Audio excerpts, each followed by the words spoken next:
Pourquoi le noir est un loup pour ses semblables?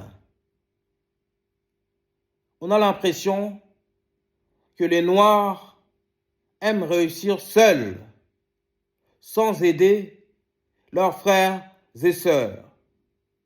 Dans une interview, l'acteur et le réalisateur Jean-Pascal Zadi a dit qu'il ne peut pas critiquer un collègue, un frère noir, car on doit tous ensemble défendre notre cause noire.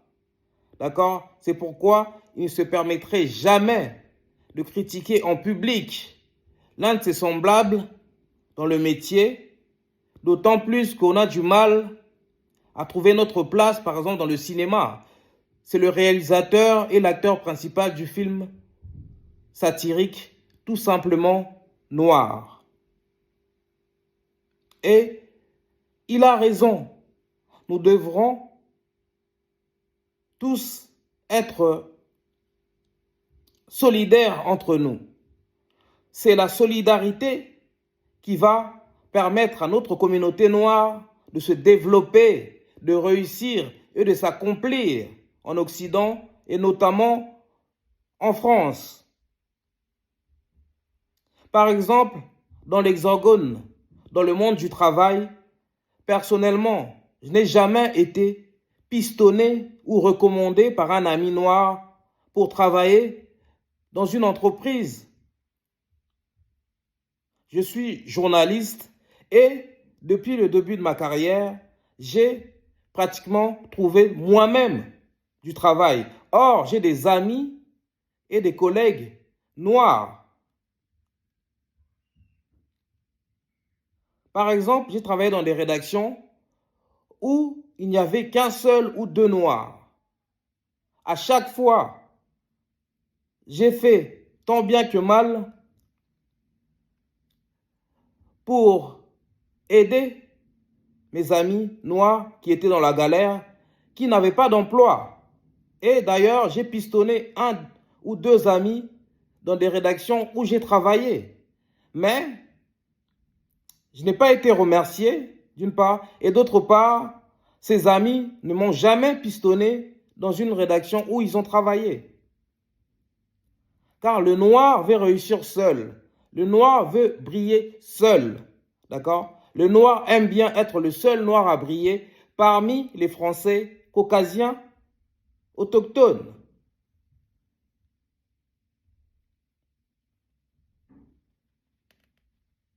D'accord? Par exemple, lorsqu'un noir crée son entreprise, il va d'abord et avant tout embaucher des Français blancs et autochtones au lieu de miser sur ses frères et sœurs noirs de peau, au lieu de miser sur ses frères et sœurs africains et afrodescendants. Et cela à cause du complexe d'infériorité que les noirs ont vis-à-vis des blancs. Le noir se sent toujours inférieur au blanc. Voilà pourquoi le noir jette toujours son dévolu sur le blanc, sur le caucasien, sur l'occidental, au lieu de préférer faire la part belle à ses frères et sœurs de couleur et de douleur.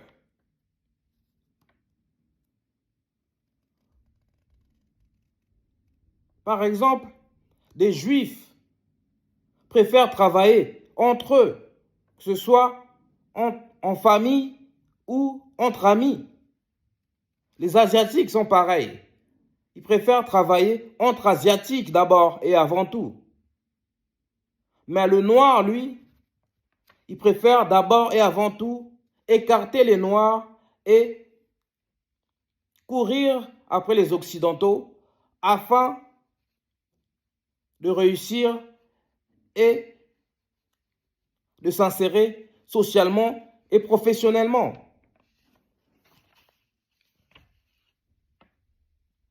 En France, j'ai vraiment l'impression que les Noirs aiment, adorent être le seul Noir à réussir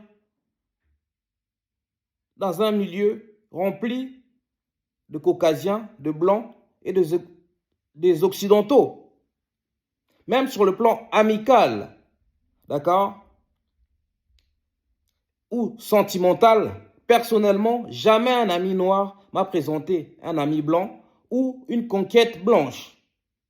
Là encore, l'homme noir préfère briller tout seul, d'accord? Et bien souvent, il s'entoure des blancs parce qu'il se sent inférieur à eux, il veut se sentir humain, il veut être validé et cautionné par les blancs et les blanches. Voilà pourquoi il essaye de gratter l'amitié ou l'amour. Et cela se voit également dans le showbiz. Par exemple, dans les médias, peu de Noirs sont représentés. Alors qu'on est quand même 3 millions de Noirs en France. Mais il y a très peu de journalistes noirs qu'on voit à la télé, ou d'ailleurs qu'on entend à la radio, ou d'ailleurs dans les journaux. D'abord, c'est à cause de la discrimination, mais par ailleurs, c'est à cause du manque de solidarité qu'il y a entre nous les Noirs, entre nous les Africains, entre nous les Afro-descendants. Or, c'est la solidarité, je me répète, qui nous sauvera la vie. D'accord? Je vais vous raconter une anecdote. Un jour, j'ai été hospitalisé parce que je suis drépanocytaire dans un hôpital en Île-de-France. Je suis tombé sur un médecin noir. Et je vous le donne en mille, il a totalement bâclé son travail. Mauvais diagnostic et mauvais traitement. C'est pourquoi les Noirs se méfient d'autres Noirs. C'est aussi parce que lorsqu'il s'agit de servir le Noir bâcle son travail, fait mal son travail et accorde très peu d'importance au service clientèle lorsqu'il s'agit des clients noirs. Idem dans le monde du travail, d'accord?